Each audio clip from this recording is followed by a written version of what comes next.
Thank you for joining me on a new and 7th episode of Flash Knockdown, the show that engages with people of the combat sports world. I'm pleased to welcome my guest and representing MMA, the former almighty amateur lightweight champion, the Ice King himself, Connor Hughes. Welcome to the Yes, show, mate. Connor. Thanks a lot, mate. How are we? I'm very well, man. Yourself? Yeah, good, mate. Thanks a lot.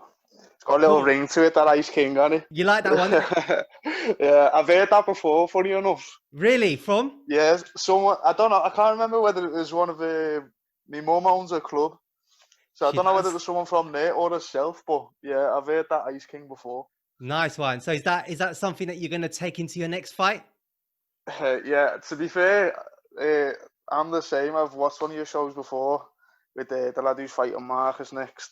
Kyle. He was, yeah, I've got the same as him. I thought, a nickname's something that people give to you, but the Ice King suits, so we'll see how that goes. Lovely. Okay. Wow.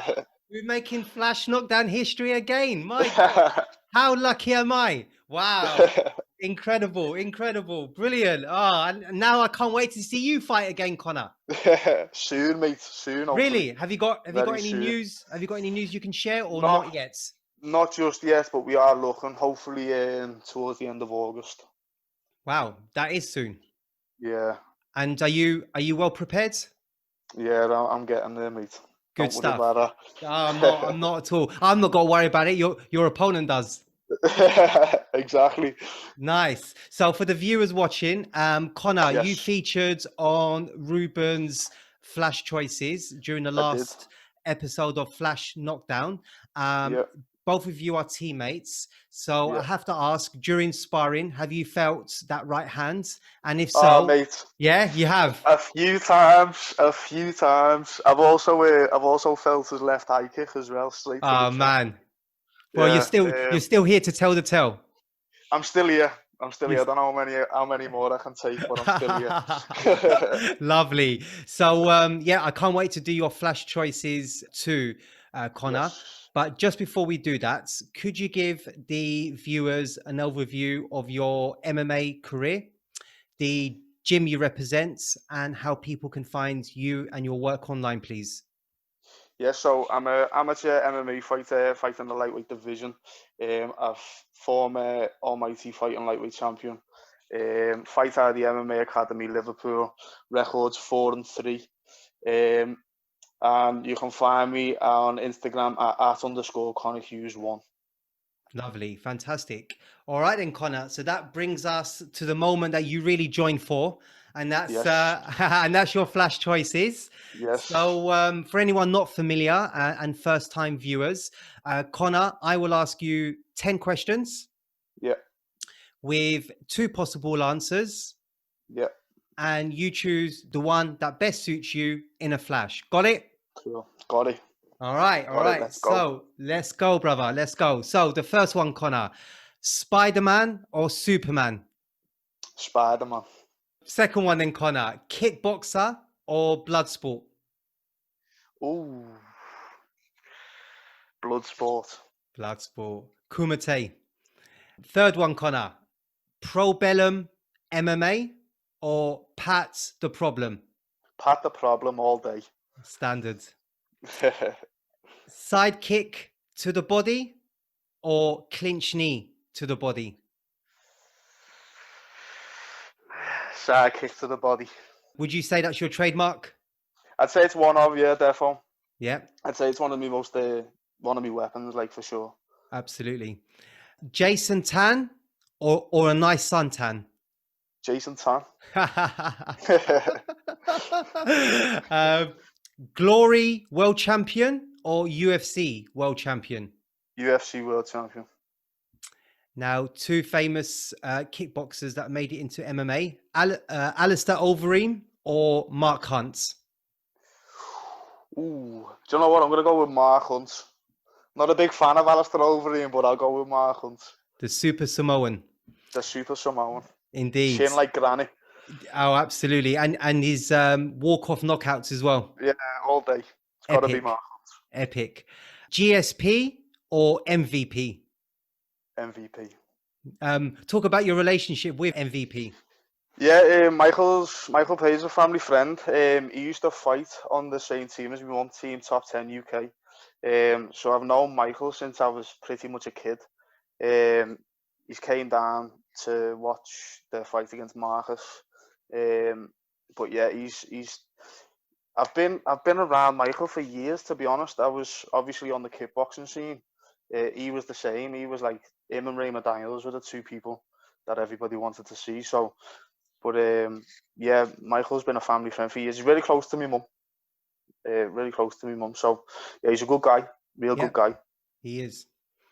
Workouts 7 a.m. or 7 p.m.? 7 a.m. Man, I'm going to keep asking that question until that cycle breaks. And then the final one, Almighty Fighting or Mighty Mouse Demetrius Johnson? Almighty Fighting, I'll stay loyal. Okay, so how did you find those, Connor? Sound, mate? Yeah, good? Yeah, good, man.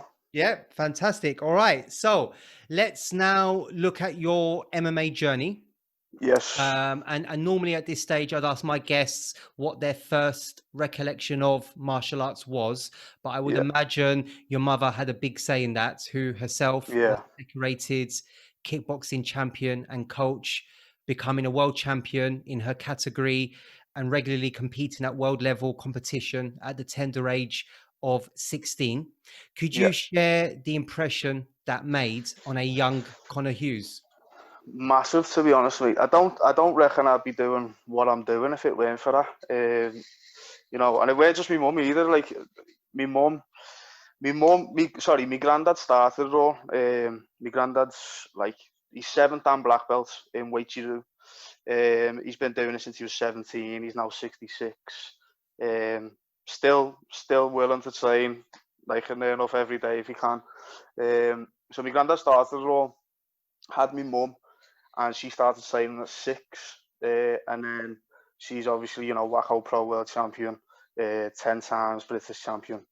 Original female fighter on Team SWAT and Team Top 10 UK, fought all over the globe. And then our David, my uncle as well, he's WAKO Pro European Champion, World Champion, something daft, like 20-time British Champion. Wow. One of the best kickers in Europe. So it was a whole family thing. I had no choice really. I just got I got thrown in at the age of 3, and the rest is history, mate. But yeah, in terms of impact, if it weren't for, you know, watching my mum and David go on and win world titles, then I don't reckon I'd be here. Like, sure. And other than any family members that you've just mentioned, would you say you had any other heroes growing up?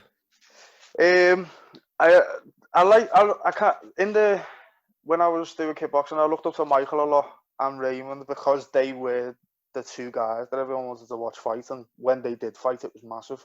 So I think that, you know, watching everyone get how excited they get for that big fight. Yeah.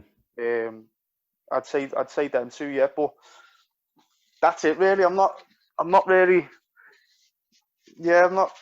much more, just family members, people who I know, to be honest, and wanting to do family proud more than anything. Sure. Coming from the whole family, it's like, you know, I've got expectations to live up to. So you really do. So I've got to carry the Hughes name on. So that's what it is for me. Well, you're doing that very well thus far, Connor. Yeah, you're welcome. You're welcome, my man. And how does martial arts positively impact your life day in, day out? Mate, I'll tell you now, if I didn't train every day, I'd go crazy. Yeah. I'd be depressed. Ask anyone. If I'm not training, I'm depressed, mate. I can't function without it.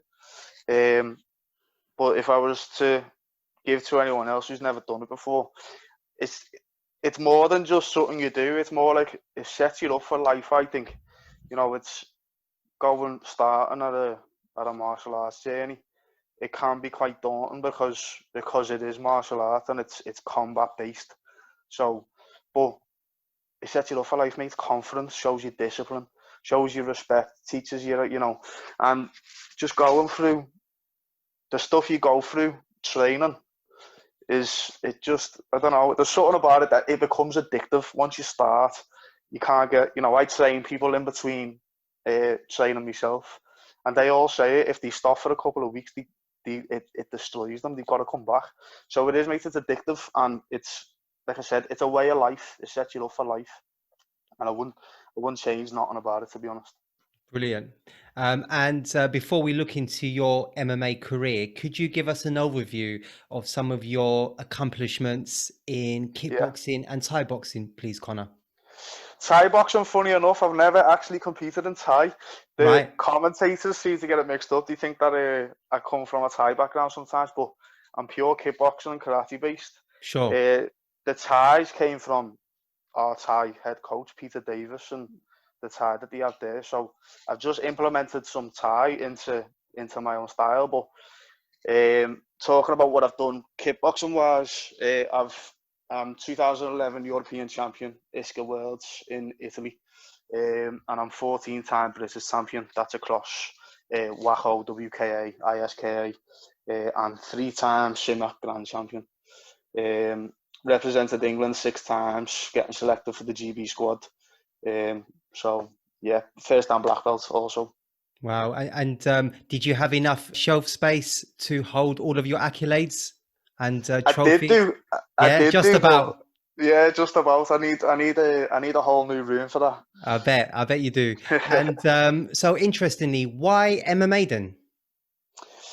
For me, mate, obviously coming from family that I do, and I've always wanted to be the best, and I Yep. believe that if you want to be the best fighter, or you want to be classed as the best fighter, then you've got to do MMA, innit?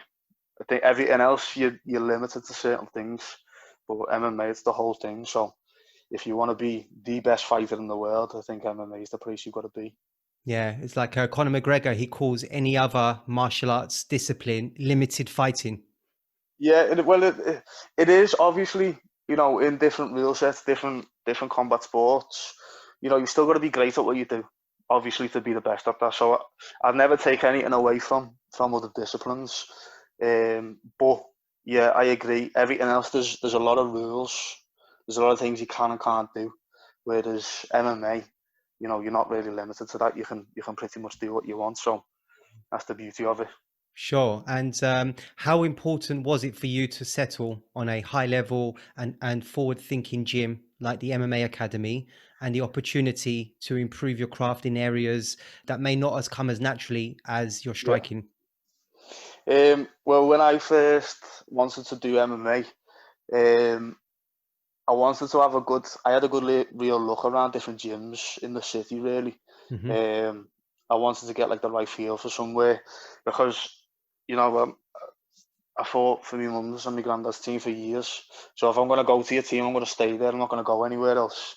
But it was massive, like you said, I'm a striker.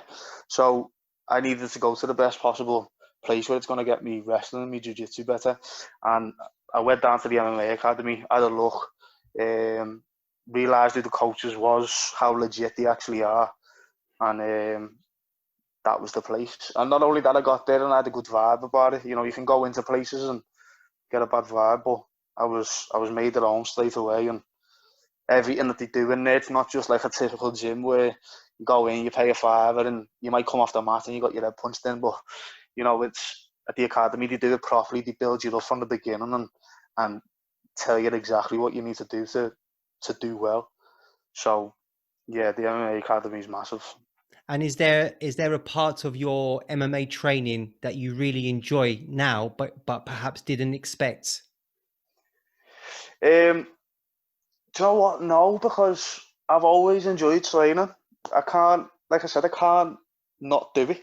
Right. So for me, it's what was hard was obviously being the type of striker that I am and doing so well in that, and then going to MMA and basically being a day one beginner. Yeah. It's Being a white belt. yeah, exactly, and it's more so like you're so good in one area, and then someone takes you down, and you're nothing. You're Yeah. absolutely nothing. So Yeah. that was the tough part, but as long as you got no ego about all that, you just learn, you just keep going, and I don't know, the grappling, I'd say the grappling because I'd never done it. So now that I'm doing it and I feel like I'm getting better at it, it's adding to your game. So the main thing for me is as long as I'm learning every day, then I'm happy. You know, even if it doesn't come straight away, as long as I'm learning, I'm happy. Makes sense. And how would you now describe your fighting style? I'd say I'm a lot more of a mixed martial artist now. I've had you know 3 real good lessons, and it's just about you know adding it all together instead of just thinking one kind of way. Do you know what I mean? So Yep. I feel like I'm a lot more well-rounded. I've still got a lot of work to do. That's the beauty of martial arts. You'll never stop learning. Still got a long way to go, but it's what we're in it for, eh? Absolutely. And is there any one that you model your game on right now? I'm not. I wouldn't say so, no. But you know No? what? A few people. I know what you're gonna say. A few people have gone McGregor. I would have said a cross between McGregor and Yeah, for the boxing, Nick Diaz. I'll take that. I'll take that. No, to be fair, do you know what? When McGregor first burst onto the scene, I loved watching his fights. I love watching, and you know, it weren't just about you know, because it weren't just a typical Conor McGregor bandwagon. It was how much he believed in himself, how well he spoke about you know working hard. I'm no different than you know what I mean. All I did was just put in the work, and that's it. So if each one of us put in the work that we know we should do, we know what the work is we need to do. It's just sometimes you don't do it, you know. And then you know when you say, okay, I got to do this, and you know you got to do it, and then you don't do it. That's like a defeat. And then those add up, and then your lack of interest to go do it actually wanes, and then you can get injured and all this type of thing. So for me, it's just about recognizing what needs to be done and do it strictly. You know, putting time into your future, and you know you can be anyone. And he was the first person to like set up the Europeans.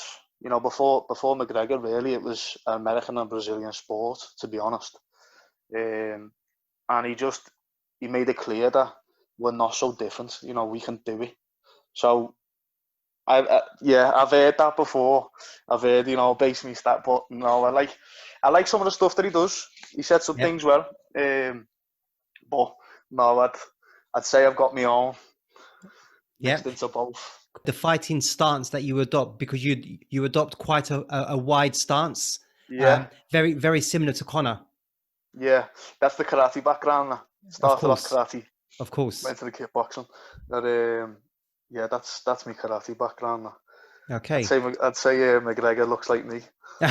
True. That's true that. I like that. Love that. So how did you feel leading up to your first MMA fight back in 2017 versus Ben Ellis? Very confident. Very, very confident. I think because I knew my striking background, and when we took the fight with Ben was referred to as a striker, and I knew he weren't on my level of striking, so I was excited for it. Very confident. I was very confident throughout the fight. I think for that fight it was just lack of experience, really, to be honest. But no, for that fight, I felt confident as anything. Maybe a little bit too confident. But you know, if I can put on a show, I'll put on a show. I'm not saying I won't try and shy away from anyone. I'm always looking to put on a show. But yeah, I was. To be honest, I'm confident for every fight. I don't really get like none of these like fight nerves or nothing. Sometimes I think I'm a little bit too chilled. I'm a little bit too ice cold. Sometimes I need to think, you know, I'm in a fight here. But no, just confidence, mate. I've always got confidence. I love what I do, and I'm confident at what I do. So, yeah, a bit like Gegard Mousasi. Yeah. He looks he is emotionless. Yeah, but that's how you got to be, though. 100%. That's how you got to be. You can't even feel happy in there, really, to be honest, because it's got to be if you run on emotions some bad things happen. You're not Yeah. fully there. You're not in the moment. Do you know what I mean? Yeah. Again, that's So like Aldo versus Connor. yeah, exactly Yeah. that. It's Yeah. Too much one was emotion. way too much emotion, and you can't have emotion in there. What you're doing at the end of the day is ruthless, innit? Oh, So you can't have any kind of emotion in there. true, true. So before we look at that fight with Ben Ellis, any advice you would give to someone preparing for their first combat experience? Do you know what? Just enjoy it. Just enjoy it and take the experience. And if it's your first, have confidence, have belief in your own abilities, but just enjoy it, because at the end of the day, we do this because we love it. So there's no point if you don't love what you do and you don't love getting in there and competing, whether you win or whether you're losing, you take things from it, then you won't last long at it. You've got to enjoy it. So looking at that Ben Ellis fights, Yeah. I've got a two-part question for you. So first of Yeah. all, Connor, what did you know about Ben, who at the time was preparing for his third amateur fights and has since Yeah. remained unbeaten in both his amateur and professional career? And secondly, was there any apprehension facing someone with previous cage experience? Cage experience. I knew he was coming into the fight. I knew he was 2-0. Yeah. Jason, my coach, he told me that he's going to have to tell promoters my kickboxing background. So chances of me getting a debut fight is very, very slim. Now, Right. that doesn't really faze me, but I knew, like I said, I knew he was a striker. Well, he was meant to be a striker. That was it, really. The only thing I knew was, he likes to strike. He was 2-0 at the time. But that's it. Apart from that, I knew he was Welsh. That was the only thing. Yeah. I don't like to do too much studying on my opponents, I'll be honest. I like to get a quick glimpse of what they like to do, what area they're a little bit weak on, and then I just leave it. I feel like focusing on your opponent too much can be, you're too focused on what they're doing instead of focusing on what you're going to do yourself.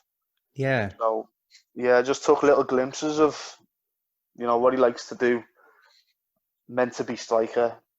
And then that was it. And then we just wait for the date then. Sure. So then, again, looking at that matchup, Connor, you came out, and you mentioned it before, you came out super confident, sharp, and aggressive, clearly winning that first round. Given your striking background, there was a lot of anticipation. Did you feel any extra pressure to live up and to showcase your striking credentials? None at all, none No. at all. Because for me, I was wanting to make my MMA debut years and years ago. But I was still kickboxing at the time, and this is before, I got into the MMA academy and was like, when can I fight? And Jason just laughed at me and said, well, how long's a piece of string? Wow. I was like, okay then. So, and I was training. I think I was training for like 2 years before I made my debut. And I didn't feel no pressure. I didn't feel no nerves, no nothing. I was happy to come out there. I wanted to show people what I could do. I wanted to show people, I felt like it was the start of my journey, the start of people knowing my name and how good I actually am. And that's all it was for me. It was just showing people what I could do. I wasn't too focused on whether I win or lose. Obviously, I wanted to win. You want to win every fight. But I just wanted to show people what I could do and put my name out there, let it be known that, I'm here and I'm here to stay. Right. Yeah. I mean, to be fair, he played the rest of the fights really, really clever in terms of, All of them do. Yeah, they all do. Yeah. It all starts standing, and then they see that your striking is just on another level, and then they just look to take it to the ground. How frustrating is that to deal with? Frustrating. It is frustrating because, obviously I'm wanting to fight. I feel like again, not taking anything away from grapplers or wrestlers, what they do well. But to me, a fight is I'm trying to take your head off. Yeah. And you know, it is frustrating, but at the end of the day, it's part of the game, innit? So It is. I've just got to get better at that area, and then I honestly believe once I get better at that area, no one will touch me. Then once I'm a confident grappler, I don't believe anyone will get close to me. Sure. And does that challenge excite you? 100%, 100%. And to be honest, near enough every street fighter will say the same. I've learned so much more from my losses than any win ever has. So at the end of the day, I'm still an amateur, still learning. I'm still a baby in the sport, Yeah. really. I've just turned 23. I've been training 5 years, 3 years into my amateur career. So I'm still learning a lot. But you know, like I said, once we go pro, mate, it's all hell breaks loose then. I'll be ready for them all. God help him. So Yeah. so despite the loss, I would imagine you took a lot away from that particular fight, Connor. Yeah, massive, mate. Like every loss, but huge. Like it was just made clear, you know, if he was a striker, if people called him a striker before he ever fought me, it was clear that everyone was going to try and take me down. So yeah, just it's frustrating. It is frustrating. It's frustrating at the time, and I can tell. It's very frustrating after. I can tell. But you know, because sometimes I come out of these fights and I'm unmarked, like the Ben Ellis fight. Like Nothing on you. Not a thing on me. And like Ben came up to me after the fight and we're talking, obviously, you know, showing respect to each other, but whatever. And he's talking and like his eyes gone, his eyes closed completely, and I'm fine. Yeah. So that's frustrating. And that was after the first rounds. That was after the first round. Yeah. So that's frustrating for me because I'm not even the only thing that hurt me was my foot from kicking him. That was it. So yeah, it's frustrating to be coming out of a fight absolutely fine. They're botched up, but you lost the decision through point scoring. Indeed.